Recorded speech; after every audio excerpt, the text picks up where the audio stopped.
paciencia con este comentario de las Priella y las pensiones.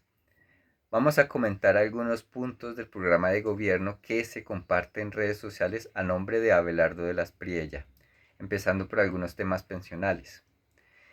En primer lugar, el texto propone subir a los adultos mayores el apoyo económico de 250.000 a 400.000 pesos, manteniendo o garantizando también los subsidios para madres cuidadoras, cabezas de familia.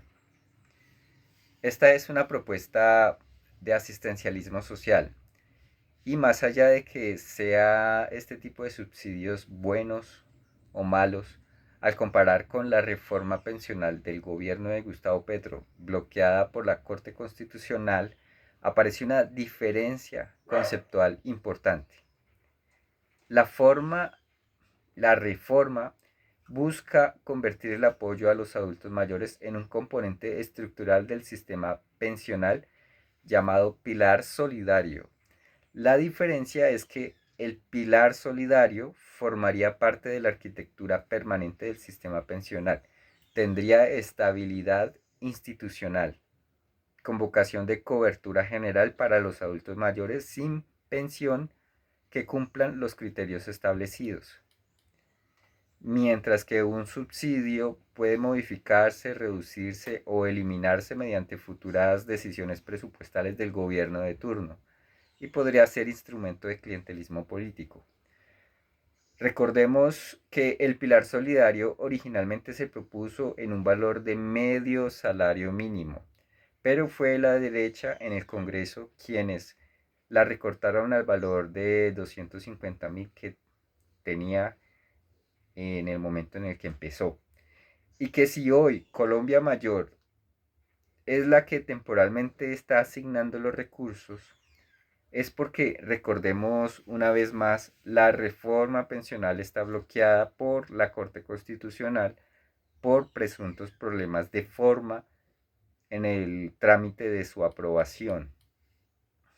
Sería relevante preguntar por qué la derecha rechaza el pilar solidario permanente de la reforma pensional y en general la reforma pensional mientras propone un subsidio financiado por el presupuesto nacional. Ahora bien, respecto a las madres cuidadoras o madres comunitarias, el gobierno de Gustavo Petro viene trabajando en la línea de la formalización laboral, dignificando su trabajo reconociéndolas como trabajadoras oficiales. Con el anuncio del programa de las Priella de reducir el Estado en un 40%, abre la incertidumbre de cómo podría haber continuidad de procesos de formalización laboral que implican crear nuevos puestos de trabajo. Pero eso es tema para otra discusión. Volvamos al tema de la reforma pensional.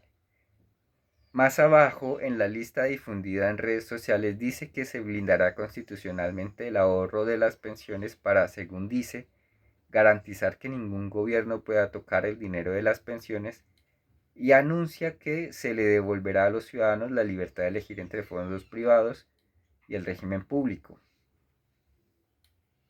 Sin embargo, la propuesta de las Priella tiene implícita una acusación que es engañosa.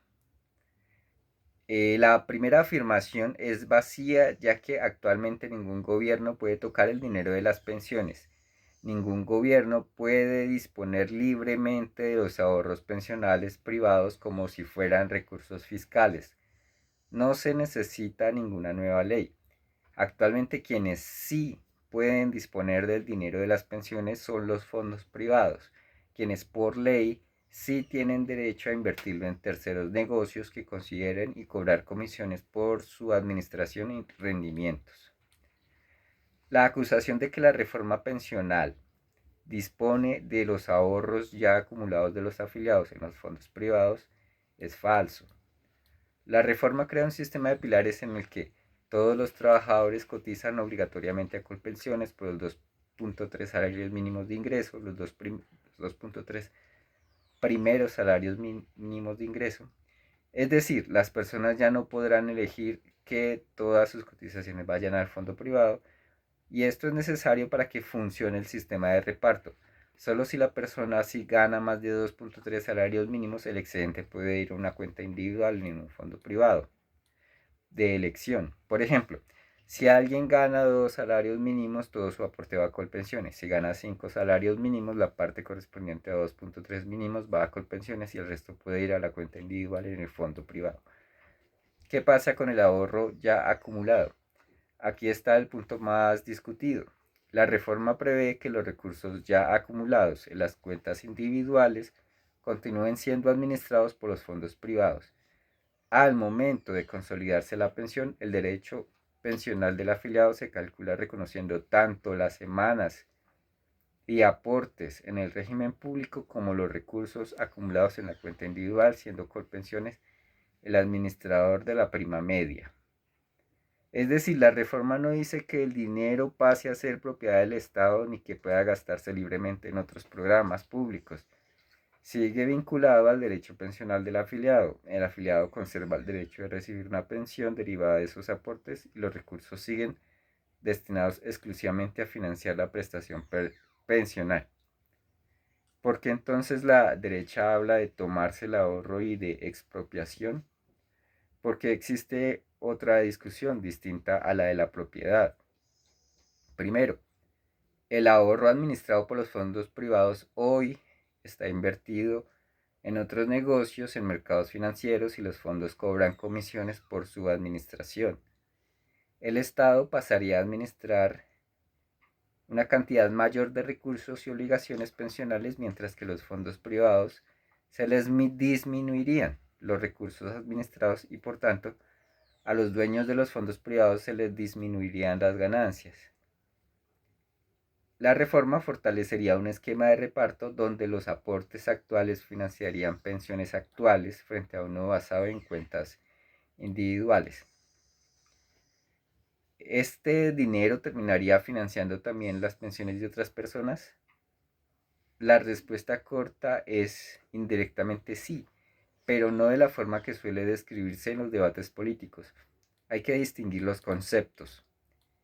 En el fondo privado tradicional, la cuenta tiene un saldo identificable. Si la persona tiene 300 millones acumulados, esos 300 millones son la base financiera de su pensión. En un sistema de reparto no existe una cuenta individual que financie exclusivamente la pensión de una persona. Los aportes de los trabajadores activos, empresarios y el Estado financian las mesadas de los pensionados actuales.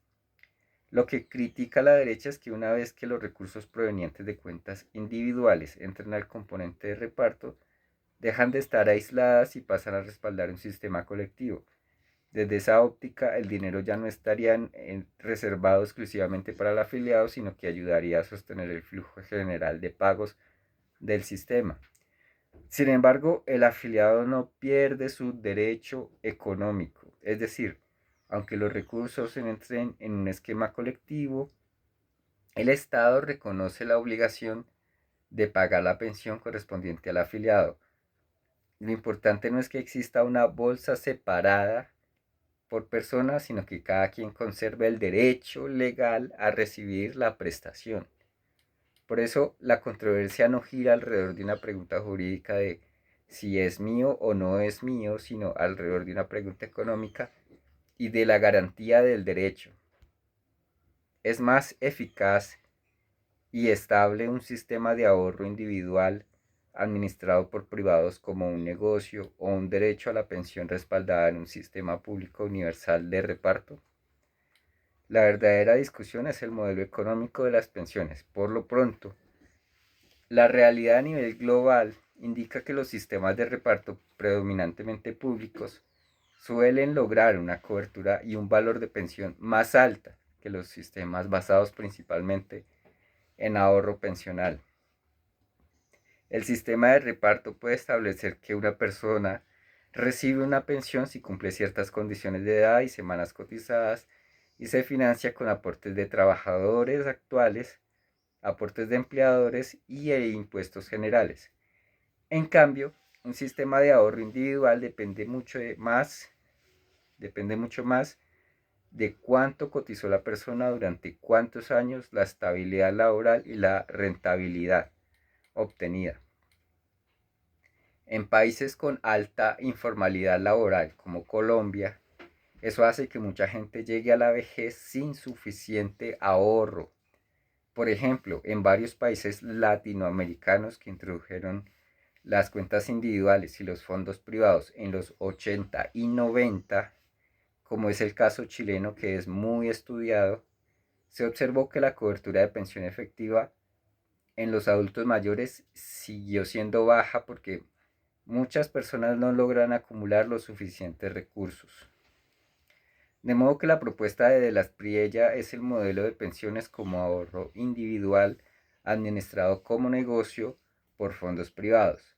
Mientras tanto, un modelo mixto con un componente público de reparto hasta cierto punto para garantizar la pensión como derecho, más un componente de ahorro individual en el sector privado, es lo que implementa la reforma del gobierno de Gustavo Petro y que continuará con Iván Cepeda. Saque sus propias conclusiones.